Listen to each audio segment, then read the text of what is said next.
Hey everybody, welcome to Board Game Heaven. My name is Raymond, and in this video I'm going to take a look at Kompromat by Adam Forder and Rob Fisher, published by Helvetiq. This is a card game for 2 players in which every player is a spy and they're trying to find cards of certain locations and items, and all of those will give you points, and in the end the spy with the most points, of course, wins the game. Before I start explaining how to play the game and share my thoughts, I'd like to point you towards my Patreon page, because if you'd like to support what I do, you can do so for as little as just €1 per month or more, and in return you'll get early access to my videos, access to some Patreon exclusive videos, and your name in the credits as well. Alright, let's get started with setting up the game. To set up a game of Kompromat, give every player, it's a 2-player game, one of these equipment decks. There's a yellow and a blue deck, so each player has one of these decks, and you give that a good shuffle. Then you shuffle the mission deck, which is the black and white cards, and you place it face down in the middle of the table.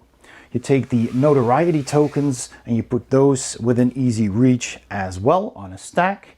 And then you reveal the top 4 cards from the mission deck and place them in a line like so. So this is the first card, the second card, the third card, and whenever you draw a counterintelligence card, which has counterintelligence and some exclamation marks on it, you put it down like this, and you keep drawing till you find the next card that you place on it. Now, if that is also a counterintelligence card, this is set aside, and you continue drawing until you find a regular card, so either one of these equipment or locations, and you keep on drawing. Here's another counterintelligence card, and then that is how you set up the game, and any counterintelligence cards that were set aside like that are shuffled back into the deck. And then you're ready to play. Let's explain the rules. The game is played in 6 rounds, and every round one of the players takes the first turn, then the second, then the first, second, first, second, until you've played 6 rounds. And the game ends if one player either has 9 notoriety tokens or more at any time, then they lose the game immediately, or after those 6 full rounds are completed. Both equipment decks of both spies are exactly the same, and in your deck you'll have these cards, and they have different values and they're the same for each player. So you have a 0.5, there's a 2, 3, 4, 5, 6, then there's 3 7s, then there's an 8, a 9, a 10, and then there's 2 cards that can be used as either the 1 or the 11. So that's the same in every player's deck. And of course you need to give that a good shuffle before you start playing, but you need to remember the values of those cards in your deck. So what you do on your turn, then the first player draws a card from their deck. So let's see, I draw this, that's the 10. So now I need to decide on which card, which mission I want to play this. And they are worth points. So this airport here is worth 3 points. The jetpack is worth 1 point. The document is worth more points the more documents you have. So if you have 1 document point card, it's 2 points. 2 document cards is 6, and 3 document cards is worth 12 points. So you want to kind of try and collect those.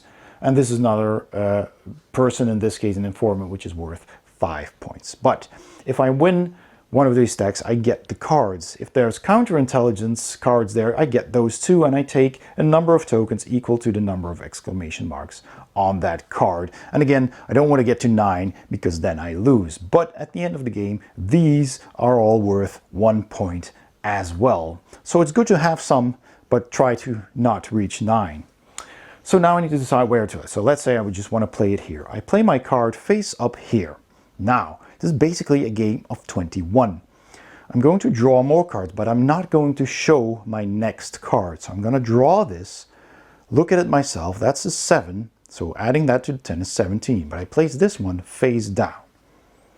Just remembering what I drew. So now, to reach 21, I need 4. There's a 2, a 3, and a 4 in here still, but there's a lot of cards. So I might just not want to press my luck here. So I could say, okay, that's it, I'm done. And the next player's turn comes up. They draw a card. They look at their first card. It's a 0.5. And they can choose any other location to play. They can place it at the same location or in another. Maybe they want to play it here. So they draw their next card. That's a 6. They think, yeah, I can keep going. 6.5. It's a 7. It's a 13.5. A 4. 17.5. Maybe they want to stop there. So then, if they say, okay, I'm done, it's back to me. I draw my next card. Here's a 5. Maybe I want to play it over here, and I can play it anywhere I want, except on a place that I already played. I can only play at a location once every turn. So I draw another card. That's an 8. Place that face down. That's 13.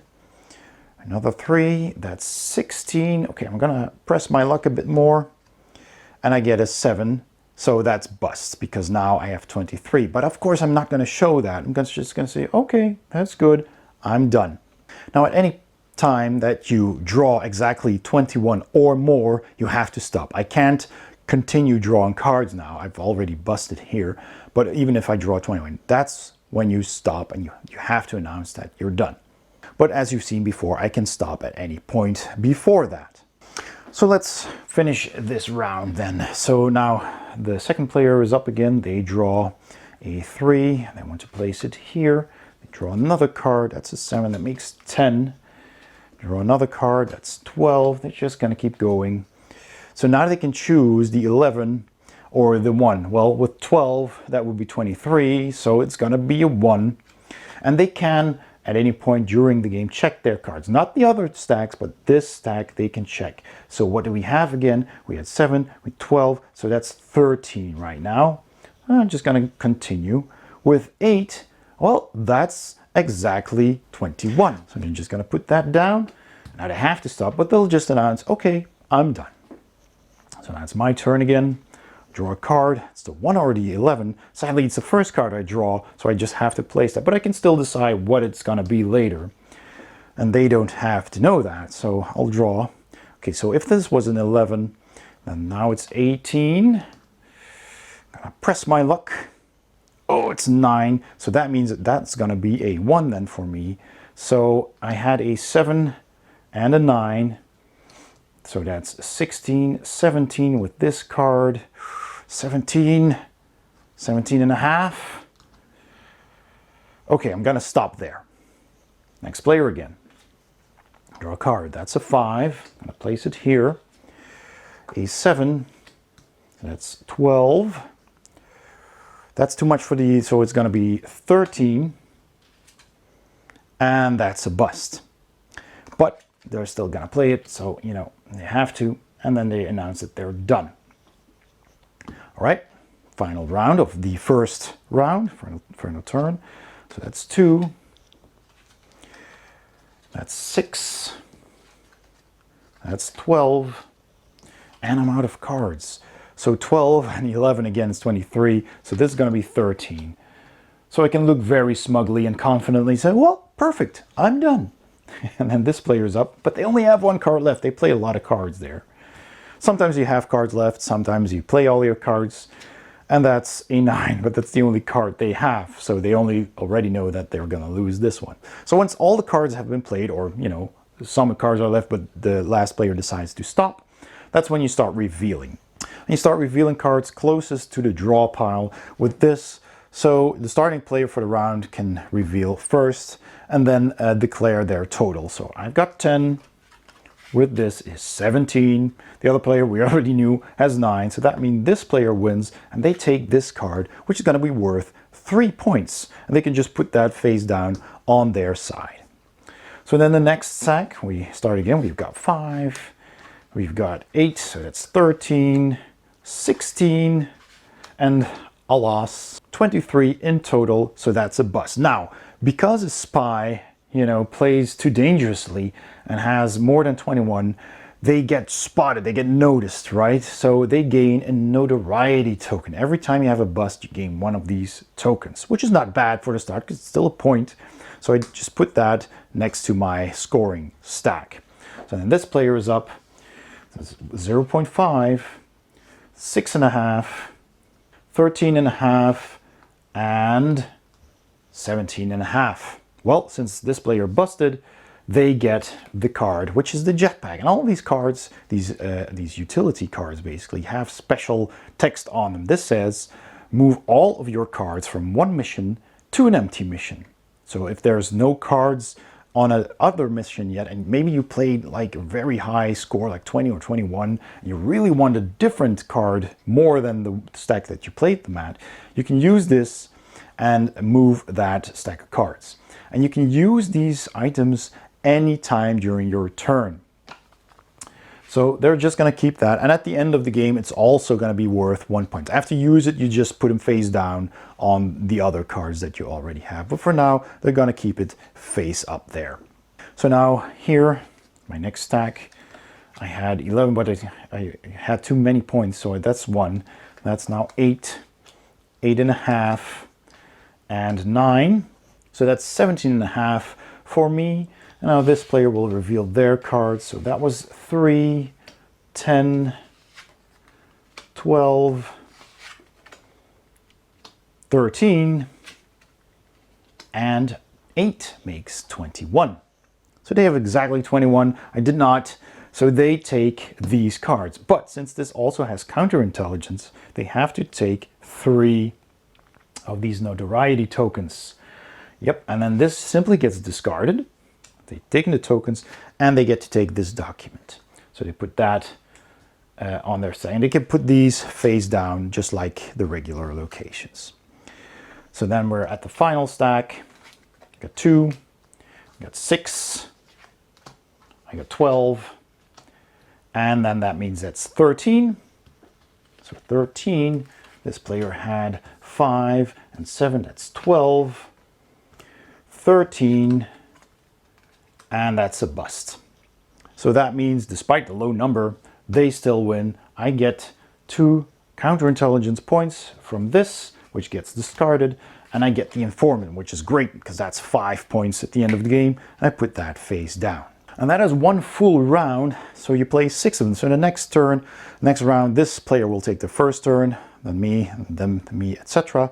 And you do that 6 times, and every time you've played a round, if you counted all your cards, you pick up your cards again, you give them a shuffle again, and you do it all over again. So you have your deck of cards, they do the same, just take all the cards, give that a good shuffle, and you take the next cards and you put them out once again like this. There's no counterintelligence this time, so you just have 4 cards.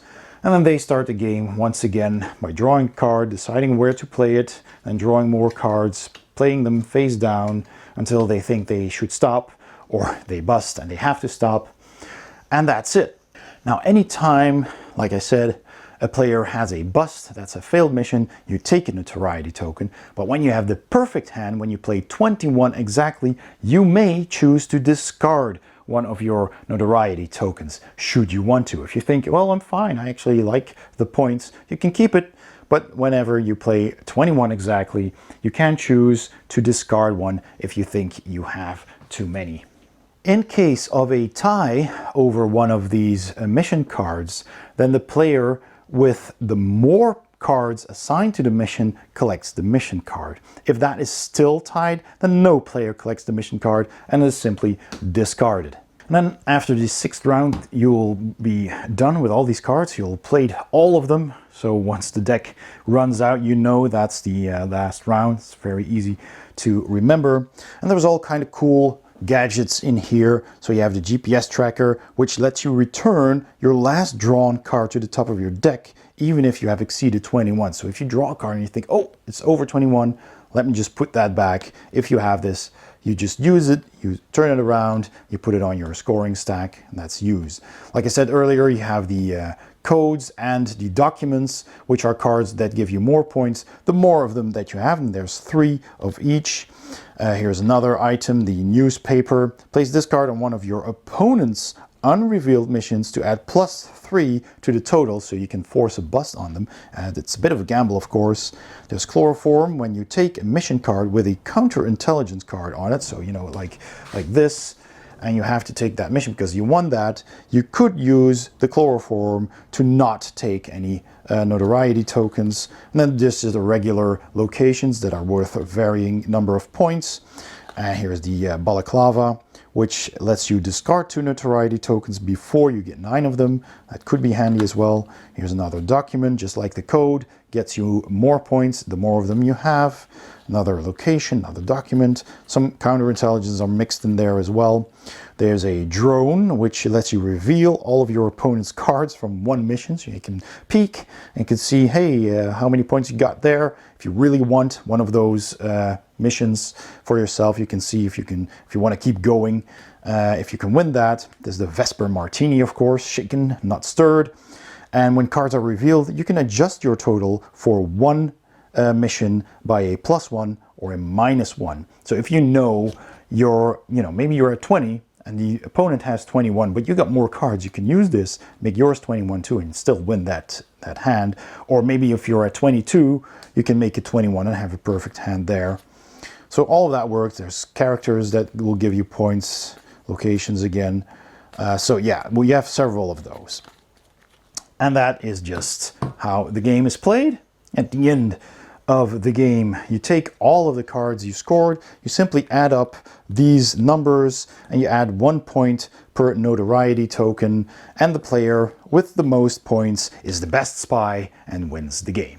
Okay, let's go to my final thoughts.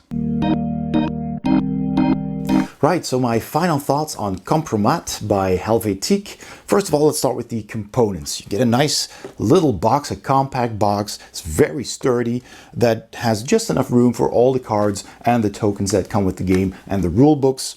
So that's nice and sturdy box, and I like the way it looks. I like the graphic design as well. I'll get to the artwork in a bit.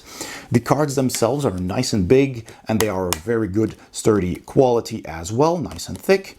So that's really good, and you get a handful of these tokens that you use when you get counterintelligence points, and each of these is worth 1 point, which is also printed on the back. So that's pretty clear, and that's really all you need. And you have a little booklet with the rules, which you can fold out and fits in the box easily, and it just has 2 sides that tell you how to set up the game, of course, and how to play the game, and has a couple of examples and explains all the mission cards as well. So that's all very nice and clearly done, and it all fits into the box quite nicely.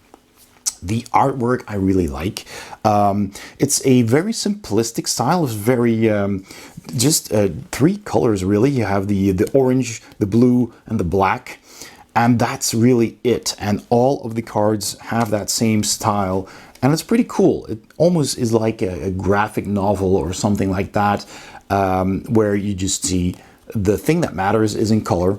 Like here, there's the phone, the GPS tracker, or the balaclava, and it doesn't distract from what you're looking at. I do like the environments that you can visit, the locations. That's pretty cool, pretty nicely done. So the art is simplistic, but really nice, very thematic. So that brings me to the theme. In this game, you're both spies, trying to get to these locations, trying to get some items that can help you, trying to get the secret documents, as many as you can, because more is more points, and trying to avoid the counterintelligence. Of course, you don't want to draw too much attention to yourself, because if you have 9 of those, you lose, you're caught, and the other player wins. But you can get some, because each of these is worth a point. So ideally you'd get 8, but that is dangerous. So that's pretty cool as well. It does feel very thematic. It does feel like you're trying to get to these locations before the opponent by simply playing those cards, and with the numbers on it, and you're drawing them and you don't know what you're getting. So it's a bit of a bluff. It's like playing 21 at the casino, really. And again, the casino itself does also remind me of Casino Royale, another James Bond film, and all the items you use as well. You have the GPS tracker or the balaclava, the newspaper, you have chloroform, there's even a jetpack in the game that reminds me of Thunderball. So all of these things in the game are very much reminiscent of James Bond films, and I do like that. It's a fun theme. Doesn't technically matter for the gameplay because you're basically just getting cards for points and you're playing numbered cards to try and get as close to 21. But they added, little icons and images to all of these. So you have the fake passport, you have the computer, you have the sunglasses with the built-in camera, stuff like that. And it just all helps with the theme. So I think that's really cleverly done. Now, of course, the gameplay is the most important thing of this game. And it's very simple. The rules are simple. The goal is simple. You're just playing cards, but the fun part is you've got these cards, you're drawing the top card, you're thinking, okay, where am I going to put this number? In this case, the number 10. That is already a high number. What will I draw next? And which location do I want the most? So will I play it at a less desired location because the odds might be that I go bust? Or do I play it at a desired location because I think I've got good chances of drawing some good cards here? There are even cards in here that will let you peek at the top cards of your deck and you're trying to remember that. And even better, if you can actually remember all the cards that are in your deck, then you can kind of weigh your options and see if you want to press your luck. And that's really where the game is. And I like that a lot. So, next card is a 7, you're at 17. Do I press my luck and continue? Or do I think, well, the chances of getting a 2 or a 3 or that 4 that I need to get to 21 are pretty slim because there's not a whole lot in the deck. And this might be, this is the 5, so I'm at 22 and I'm bust. So that is the fun bit. And you're bluffing a bit because even if you draw the card that brings you over 21, you don't have to show that. You mustn't show that to your opponent. You try to keep your poker face. You're drawing this card and you're like, aha, and you're putting it down and then give them a smug look. Oh, even if you're bust, you don't want to give that away. And that, I think, is a lot of fun. It's that simple. You're just playing the cards, trying to get to 21 or as close as possible and trying to see what the opponent might be doing. And later on in the game, when you have some of these cards, they might help you and you can use them whenever you want. So that's a lot of fun too. And you're trying to get those cards while playing too, because some of these are very, very handy and helpful. And you can use some on the opponent as well by screwing up their plans. And that is also a lot of fun. A little bit of take that in there. And the jetpack, I believe, lets you move one stack to another free stack. So if you have 21 somewhere and you actually wanted a different card more than the card where they're at, you can use the jetpack and move them over there. But that might give away what you have to the opponent. So there's that as well. All in all, I really enjoy the gameplay. It's such a elegant, smooth playing little game and I really like it. The replayability, in my opinion, is pretty high because the game is over pretty fast. It's just 4 rounds. And then by then your deck will be empty or almost empty. And that's it. And then you just count the numbers, you count your cards, your points, your tokens, and that's that. So you're going to be playing another game, pretty quickly. If you like, playing quick games like this, you can just play them over and over and over again. It is just the same game, of course, every time you play. There's not much difference in there. Once you know all the cards that are in this deck, you know what to expect. But I think this game gets its replayability from simply being a fun and quick little game. And you could use it as a filler game. You could play it several times in a row. So it's really up to you to decide how much do I like this game? Do I just want to keep it as a filler or do I just want to play over and over again? In my opinion, it works really nice as a filler or just a, 2-player game. If you just want to spend a couple of minutes playing a quick little game together, this really scratches that itch. So I think that it does really good. Finally, there's the language dependency. There is some language dependency because there are texts on these cards that'll tell you what these do, what the effect is. But that's really all, because otherwise you just have your cards with the numbers on them that you play. That's it. You have the locations, which do have the location name on them, like the hotel and the airport and the safe house, etc. But that's really all, and it doesn't really matter because the points is what matters. You have the counterintelligence card with the exclamation marks. Also says counterintelligence, which isn't really important, and the documents and the codes, but that's pretty straightforward. I think even document and code is quite easy to translate. Probably the same in many languages. It's just these cards that have a little bit of text on them, but they're easily translated. So if you have like a little crib sheet with all the cards explained, if you need it, you can just, you know, type that out and print it out and leave it on the table if somebody has trouble remembering what they do and isn't good at English. So there isn't a lot of language dependency, but there is some. So it's there, something to keep in mind.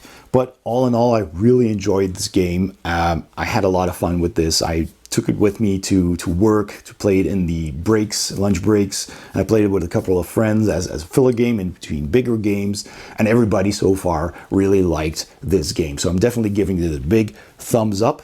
I'd also like to thank Helvetiq for handing me this game for review. Very much appreciated. Had a lot of fun with it. And if you enjoyed this video, please give it a thumbs up. Don't forget to subscribe. Also very important, my channel shows that all the views that I get, there's only 3% of the views coming from actual subscribers. So if everybody who visits my channel just hits that subscribe button, it's absolutely free, that would mean my channel would grow quite a lot. Thanks for watching, and I'll see you next time on Board Game Heaven.